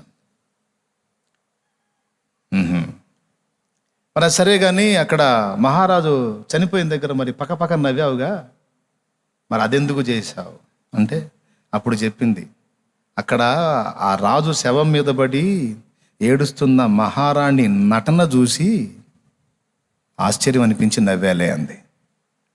నటనేమిటి అన్నాడు. ఆమె అక్కడ శవం మీద పడి ఏడుస్తూ అంతమందిని ఏడిపించింది చూడు. ఎంత అద్భుతమైన నటనో అని నాకు ఆశ్చర్యం వేసి నవ్వొచ్చింది. ఆమె ఏడుస్తున్నందుకు సగం, ఆమె ఏడుపు చూసి నిజమని నమ్మి జనమంతా ఏడుస్తున్నారు చూడు, వాళ్ళ ఏడుపులు చూసి నాకు చాలా హాస్యం అనిపించింది. నవ్వాను. ఏం మాట్లాడుతున్నావు అంటే అప్పుడు చెప్పింది, అసలు ఆ రాజు చావుకి కారణం మరెవరో కాదు, ఆ మహారాణే. వాడిని చంపిందే ఆమె. అది మీకు తెలియదుగా. మరుగున ఏం జరిగిందో మీకు తెలియదుగా. కళ్ళ ముందు కనపడ్డది మీరు నమ్ముతారు. మీరు అసలు వాస్తవం నాకు తెలుసు కనుక నేను నవ్వాను. మరి ఉరి తీసేటప్పుడు వాడిని చూసి ఎందుకు ఏడ్చావు అని అడిగాడు. వాస్తవంగా వాడు నిరపరాధి. అందరూ ఏమనుకున్నారు? అపరాధిని పట్టుకొనేమో, హంతకురాల్ని పట్టుకొనేమో ఏడ్చారు, నిరపరాధిని పట్టుకొని ఉరి తీస్తాను నవ్వారు. ఈ మనుషుల చాదస్తపు క్రియను చూసి నాకేమో ఇక్కడ నవ్వొచ్చింది, అక్కడ పాపం ఏమి ఎరగని ఒక అభాగ్యుడు బలవుతుంటే దుఃఖము కలిగింది అంది. ఓహో, అదే ఆ సంగతి. మరి ఇప్పుడు వీడిని ఎక్కడికి తీసుకెళ్తున్నా? వీడిని చంపడానికి కాదు. వీడు రాజ్యములో రాజు దగ్గర పెరిగితే గర్వహృదయుడై వీడు కూడా ప్రమాదకారిగా మారే అవకాశం ఉంటుంది. ఆ పరిస్థితి వీడికి కలగకుండాన్నట్లు ఒక బీదవారి ఇంట వీడిని వదులుదామని వెళ్తున్నాను అంది. ఒక బేదరికంలో వీడు పెరిగి పెద్దవాడైనప్పుడు వీడు అనుభవంలోకి వచ్చేస్తాడు. సో దానికి ముందు వీడికి ఇది అభ్యాసం కావాలి కాబట్టి వీడిని అక్కడ వదలటానికి బయలుదేరాను. ఈమె చేసిన ఈ 5 చేష్టలో కాసేపు విన్న మీకు, రాజుకి, అందరికి కూడా పిచ్చితనంగానే అనిపించాయి. కానీ ఆమె విషయం చెప్పినప్పుడు అరే అనిపించింది. తర్వాత ఇక మీరు ఇందులో లాజిక్లు దేవులాడొద్దు, మళ్ళీ ముందే చెప్పాను అట్లెందుకు ఇట్లెందుకు అని. జస్ట్ మీకు ఒక కథ చెప్పాను అంతే. మళ్ళీ చెబుతున్నా, ఒక కథ చెప్పాను. ఈ కథను ఎందుకు చెప్పానంటే కొన్నిసార్లు మన జీవితంలో దేవుడు జరిగించే క్రియలు ఇలానే ఉంటాయి. అర్థమైతే స్తోత్రం చెప్పు ప్రభువుకి. అర్థమైందా? కొన్నిసార్లు సమాజంలో దేవుడు జరిగించే క్రియలు, మన వ్యక్తిగత జీవితంలో, కుటుంబంలో, వ్యక్తులలో జరిగించే క్రియలు మనకి వెర్రితనంగానే కనిపిస్తాయి. కానీ వాటి వెనక ఉన్న నిగూఢత ఏమిటో ఆయనకు మాత్రమే తెలుసు, మనకు తెలియదు. ఎందుకనగా ఆయన భూత భవిష్యత్తు వర్తమాన కాలములో ఎరిగిన వాడు, అన్ని కాలములలో ఉన్నవాడు ఆయన. హల్లెలూయా. కాబట్టే ఆయన చేసేటువంటి చర్యలు నీకు అర్థం కాకపోతే, ఇందులో ఏదో నాకు అర్థం కాని సంగతి దేవుడు ఉంచాడు అని మోకర్లుని ప్రార్థన చేయి. దేవుడు నీకు బయలుపరుస్తా, ఆయన చిత్తమైతే బయలుపరుస్తాడు. లేకపోతే మౌనంగా ఉంటాడు. మౌనంగా ఉన్నాడంటే భవిష్యత్తులో నీకే అర్థమవుతుందిలే అని. నా జీవితం ఆ రోజు ఎందుకు అలాగా రకరకాల మలుపులు తిప్పాడో నాకు ఆనాడు అర్థం కాలేదు. కానీ ఈనాడు దాని అభ్యాసం ఎందుకు అలాగా అనుమతించాడో ఈరోజు దాని పరిస్థితి నాకు అర్థమవుతుంది. అలాగే మీ జీవితాల్లో కూడా కొన్ని సంఘటనలు గతంలో జరిగినప్పుడు అవి మీకు బాధ కలిగించాయి. ఎందుకో అట్లా జరిగింది అనుకున్నారు. కానీ ఈరోజు కొన్ని పరిస్థితులు మీకు అర్థమవుతున్నాయి. ఓహో, ఆనాడు అలా జరిగింది ఇందుకా అని. అలాగే ఈరోజు నువ్వు అనుభవిస్తున్న ప్రతికూల పరిస్థితులన్నీ కూడా దేవుడు తన మహాజ్ఞానము చేత నీ ఆశీర్వాదం కోసం మార్చగల సమర్థుడు. సమస్తము కూడా నీ మంచి కొరకే కలిపి జరిపిస్తున్నాడు. దేవుని ప్రేమించావు చూడు, దేవుని ప్రేమించి హత్తుకున్నావు చూడు, అయిపోయింది, లిస్టులో పడ్డావు. ఇక సమస్తము కూడా సమకూడి నీ మేలు కోసమే వస్తాయి. అందులో నీకు కీడుగా కనిపించేది కూడా నీ మేలు కోసమే. ఇది ఎట్లా మేలైద్ది అంటే మోకాళ్ళు వేసి కూర్చో చెబుతాడు, లేకపోతే చూస్తా ఉండు ఎట్లా మేలైద్దు భవిష్యత్తు నీకు చెప్పిద్ది. ఎంతమందికి అర్థమైంది? అంతేకాని దేవుడేదో పగబట్టాడు, దేవుడేదో పట్టించుకోవటం లేదు, దేవుడేందో నన్ను వదిలేసినట్టున్నాడు, ఇట్లాంటి పదాలు వాడొద్దు. దేవుని చర్యలు వెర్రిమొర్రి చేష్టలని భ్రమపడవద్దు. ఆయన సమస్త చర్యలలో సంపూర్ణ జ్ఞానము ఇమిడి ఉంది. హల్లెలూయా. బుద్ధియు జ్ఞానము సంపదలన్నీ గుప్తమయ్యున్నవి నీయందే. బుద్ధియు జ్ఞానము సంపదలన్నీ గుప్తమయ్యున్నవి ఇహ పర సుఖములు మెండుగా నొసగి, ఇహ పర సుఖములు మెండుగా నొసగి, ఇలవర్దిల్లగ చేయుమయా. దేవారావయ్యా నీ దీవెనలీవయ్యా, మాకందరికి దేవారావయ్యా నీ దీవెనలీవయ్యా. చాలు, ఆ తర్వాత పాడితే మళ్ళీ పెళ్లి పాట అయింది. దేవునికి స్తోత్రం కలుగును గాక. బుద్ధి జ్ఞానముల సర్వ సంపదలు ఎవని యందు గుప్తములై ఉన్నవి. పిచ్చి పనులు చేస్తాడా, అనవసర పనులు చేస్తాడా? ఎప్పుడు అనుకోవద్దు. నమ్ముతావా దేవుని జ్ఞానాన్ని? నమ్ముతావా దేవుని శక్తిని? నమ్మవా? నమ్మకపోతే నీ కర్మ పో. నీ జ్ఞానం కాదే, మనుష్య జ్ఞానం కాదు, దైవ జ్ఞానము చేత నడిపించబడితే ధన్యమవుతుంది బ్రతుకు. సలహా చెబుతారు, ఆ బిజినెస్ బాగుంటుంది చేయకూడదు అని. ముఖం పగిలినాక అర్థమైద్ది. వాడి మాటలు నేను ఇట్ట అయిపోయానని. అదే దేవుని జ్ఞానం కనిపెట్టుకొని దేవుని దగ్గర అడిగితే దేవుడు చెప్తాడు దాని పర్యవసానం నీకు భవిష్యత్తులో ఎలా ఉంటుందో.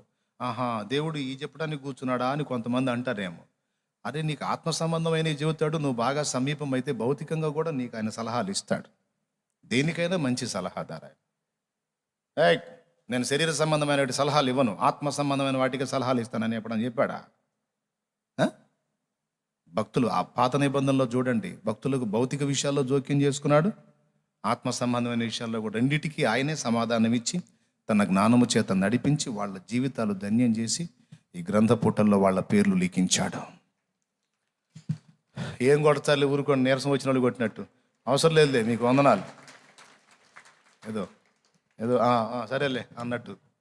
ఎవరు కొట్టమన్నారు అట్లా? లేండి, ప్రార్థన చేద్దాం. మోకాళ్ళ మీదకి రండి. హల్లెలూయా. హనోకు దేవుని శక్తిని, దేవుని జ్ఞానమును నమ్ముకున్నాడు కనుకనే మరెవరితో నడవక దేవునితోనే నడవటానికి ఇష్టపడ్డాడు. హనోకు అన్ని విషయములలో దేవుని యందు విశ్వాసం ఉంచినందున అతడు దేవునికి ఇష్టడై ఉన్నాడు. దేవుడు అతన్ని తీసుకొని పోయాడు. అంతేకాదు 300 సంవత్సరాలు నిండు జీవితం ఆశీర్వాదకరంగా అనుగ్రహించబడింది హనోకుకి. హనోకు ప్రవక్త. ప్రార్థన చేద్దాం. దేవా, హనోకు వలె అన్ని విషయములలో నేను నమ్మి నీ అడుగు జాడలలో మేము నడుచున్నట్లు కృపనిమ్ము, సహాయము చేయి. పనికి మాలిన ఆలోచనలతో, బుద్ధిహీనమైన క్రియలతో నలిగిపోయాం. మనుషుల మాటలు నమ్మి, వారి వీరి సలహాలు నమ్మి మోసపోయాం. ఇంకొద్దు ప్రభువా, ఇంకొద్దు. నీ ఆలోచనల్లో, నీ జ్ఞానముతో, నీ సలహాతో, నీ ఉద్దేశాలతో నడిపించబడాలని మిగులు ఆశిస్తున్నాను. దేవా, కనికరించు. తెలిసి తెలియక నీ మీద సణిగి గొణిగి ఉంటే నన్ను మన్నించు. ప్రార్థన చేయండి, అందరూ ప్రార్థన చేయండి. ఒక్క నిమిషం చేయండి, నేను ఇక ముగించేస్తాను.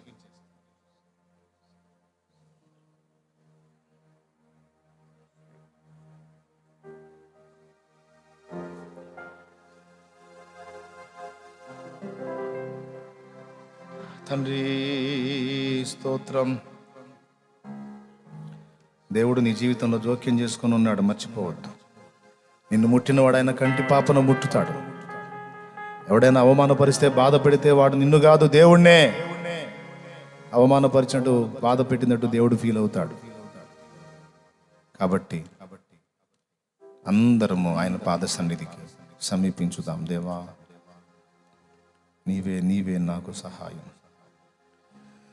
నా జీవిత యాత్రలో మలుపులెన్నో తిరిగిన నిత్య జీవ గమ్యానికి నన్ను నడిపించితివే.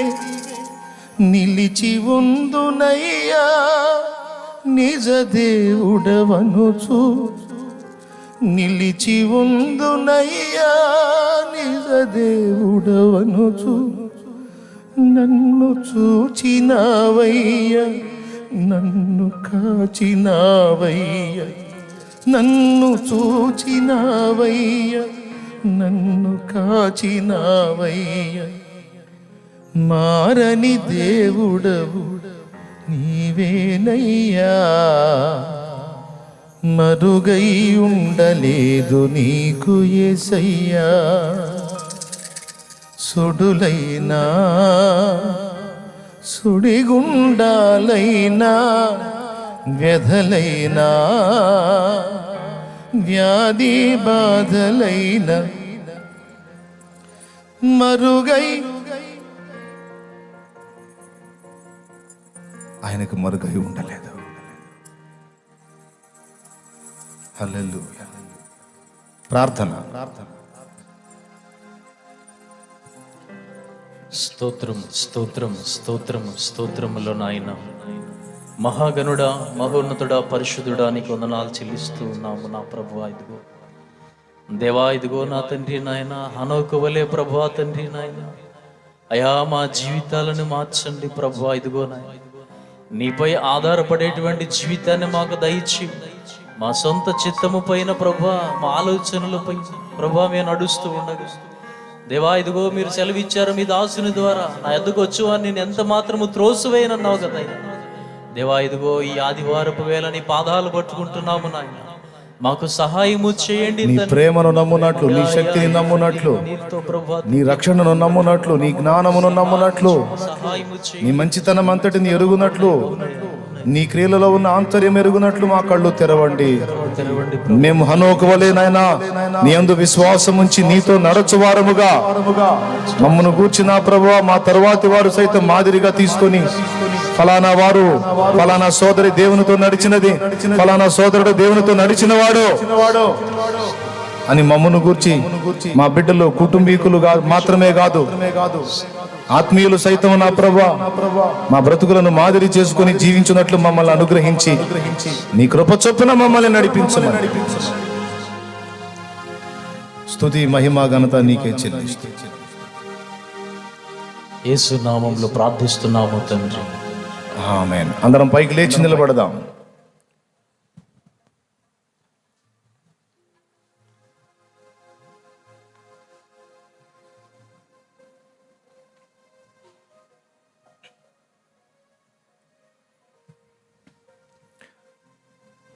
పరిశుద్ధ ప్రభువా, నీ బిడ్డలందరినీ జ్ఞాపకం చేసుకో.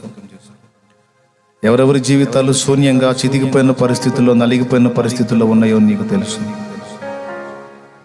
నలిగిన దానిని బాగు చేసి తిరిగి సరిచేసి నూతనపరిచే గొప్ప దేవుడవు నువ్వు. శూన్యమైపోయిన దాన్ని సుందర సృష్టిగా చేయగల దేవుడవు నీ. నీ బిడ్డలందరి జీవితాలని మీ చేతుల్లోకి తీసుకున్నారు. అది వారు గ్రహించి ధైర్యం తెచ్చుకోవడానికి సహాయం ఇచ్చి నీ ఆలోచన చొప్పున అన్ని విషయాల్లో నడిపించబడటానికి నీ బిడ్డలకు నీ కృప అనుగ్రహించండి. నీవే వారి బ్రతుకుతోనే నడిపించండి, మా బ్రతుకుతోనే నడిపించండి. నీవు మాకు నాయకుడివై మమ్మల్ని నడిపిస్తే అదే మాకు క్షేమ. మా సొంత చిత్తాలు జరగనియొద్దు, మా ఇష్టాలు నెరవేరనియొద్దు. నీ చిత్తము నీ ఇష్టమే మా బ్రతుకుల్లో సంపూర్ణంగా నెరవేరాలి. ఇంకా నీతో నడవడానికి మాకు ఇంకా ఏమేం విషయాలు తెలియాలో అవన్నీ నేర్పించండి. ఈవేళ నువ్వు మాతో మాట్లాడిన విస్తారమైన ఈ సంగతులు అన్నిటిని బట్టి వందనాలు చెల్లిస్తాం. యేసు నామములో ప్రార్థిస్తున్నాం తండ్రి, ఆమేన్. ఇక్కడున్న బిడ్డల్లో ఎవరు ఏ విధమైన సమస్యలో, శోధనలో, బాధల్లో, వేదనలో నలిగిపోతున్నారు వారికి సమాధానం కలిగించి, స్వస్థత కలిగించి, ఆదరణ కలిగించి, వారి విశ్వాసంతో తెచ్చిన నూనె కూడా నీ శక్తితో వినియోగించి ప్రార్థించడం ద్వారా స్వస్థతలు జరిగించి, రక్షణ లేని బిడ్డలు ఎవరైనా ఉంటే ఇక్కడ వారికి రక్షణ ప్రసాదించి మమ్మల్ని, మా బిడ్డల్ని, కుటుంబాలని కూడా నీ చేతులకు అప్పగించుకుంటున్నాం. దీవించాం. ఎవరు మొండి సమస్యల చేత నలిగిపోతున్నారు, విడుదల ప్రసాదించు. హితవత్సరము ప్రకటించు ప్రభు. వారి సమస్యలకు పరిష్కారం సూచించి వారి సమాధానంతో నిన్ను సేవించడానికి కృపనిమ్మని. తెలిసి తెలియక వారు చేసిన తప్పిదాలు క్షమించి నీ రక్తము చేత బాగుగా కడిగి పరిశుద్ధపరిచి నీ వైపు బిడ్డలు మళ్ళుకొనుచుండగా దయ చూపమని. నీ చిత్తమే, నీ ఆలోచనే, నీ సంతోషమే బిడ్డలు నిరంతరం వెతకడానికి సహాయం చేయమని. నీకు దుఃఖం కలిగించే ఏ చర్య కూడా వారు చేయకుండా నీ కృపతో మమ్మల్ని అందరినీ కూడా కాపాడమని. యేసు నామములో తిరుగు ప్రయాణమై వెళుచుండగా బిడ్డలందరికీ క్షేమకరమైన ప్రయాణాలు దయచేయమని. ఏ దుష్టుడు కూడా ముట్టకుండా దూరపరిచి నీ కాపుదల ఉంచమని.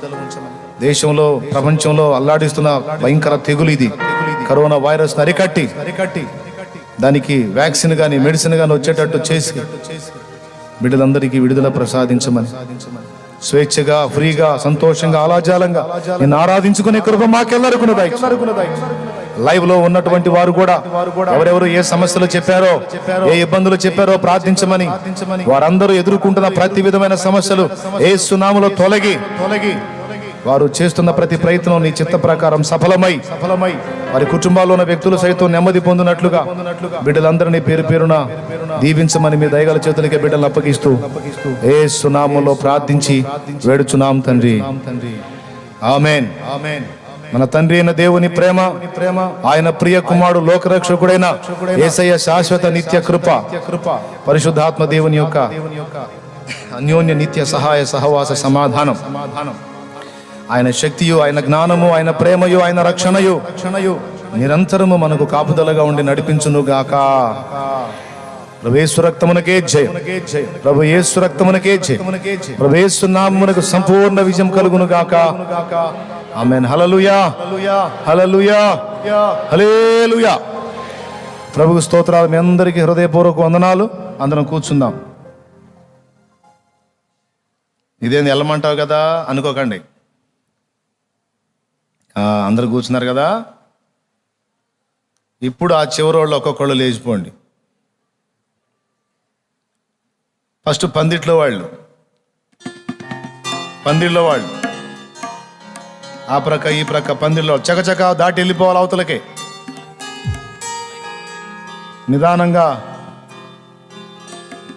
వెళ్ళొద్దు, వెళ్ళిపోండి ఫాస్ట్గా. మీరు సైడ్ అయిపోవాలి. పందిళ్ళలో వాళ్ళు అందరూ వెళ్ళిపోయినాక చర్చిలో వాళ్ళు మనిషికి మనిషి సమీపంగా ఉండొద్దు. చెప్పిన మాటలు ఎంతమందికి అర్థమైనాయి? నిజంగా అర్థమైనాయా? ఎంతమంది సంతోషంగా ఉన్నారు? లైవ్లో ఉన్నోళ్ళు కూడా లైన్లో ఉన్నారా? మీరు ఏ పరిస్థితుల్లో ఉన్నారో ఒకటే చెప్పగలను, దేవుడు మిమ్మల్ని ప్రేమిస్తున్నాడు. ఆయనకి అప్పచెప్పుకోండి. మీ బ్రతుకులు చక్కదిద్దుతాడు. ఆశీర్వాదకరమైన భవిష్యత్తు మీ కొరకు దాచి ఉంచాడు. తప్పకుండా స్వతంత్రించుకుంటారు. వెళ్ళిపోవాలి. ఆ రోడ్డు మీద వెళ్ళిపోవాలి చకచక. అట్లాగా పద్ధతి ప్రకారం వరుసగా ఇటుపక్క వాళ్ళు ఇటుపక్క వెళ్ళొచ్చు.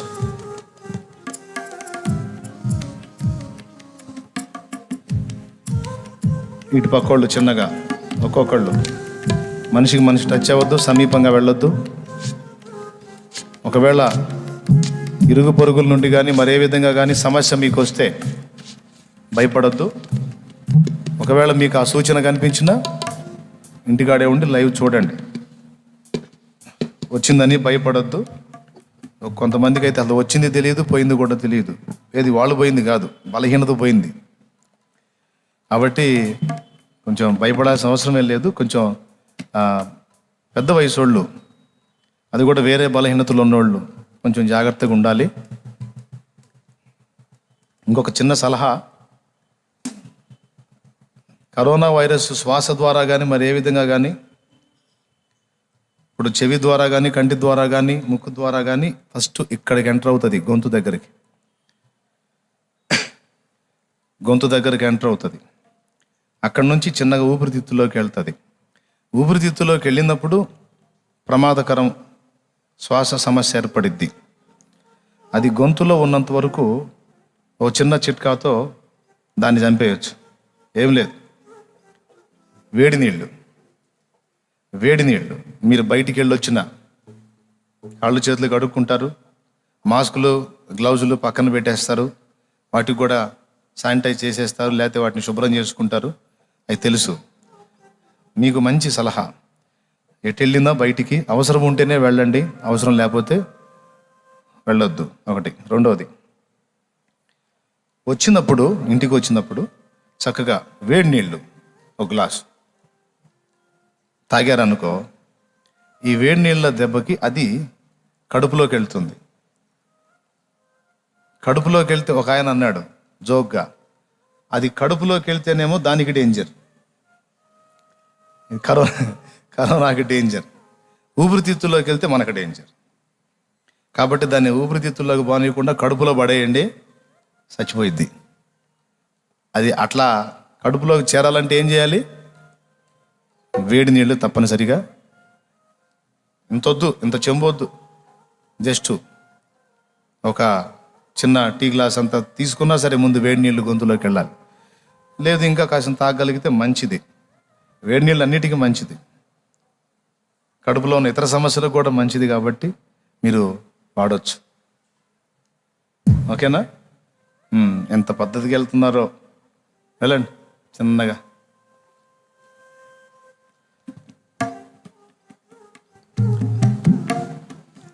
ఆ జాగ్రత్తలు తీసుకోండి. బయటికి వెళ్ళినప్పుడు మాస్క్ తప్పనిసరిగా మెయింటైన్ చేయండి, గ్లౌజులు కూడా మెయింటైన్ చేయండి. పనిచేసే స్థలాల్లో, వ్యాపార స్థలాల్లో, ఉద్యోగ స్థలాల్లో జాగ్రత్తగా. మనుషులు దగ్గరికి వెళ్ళొద్దు. ఇప్పుడే నేను మెచ్చుకున్నాను, అప్పుడే మీరు మళ్ళీ దగ్గరికి వెళ్ళిపోతున్నారు. రైట్, లైవ్ బ్రేక్ చేసావా?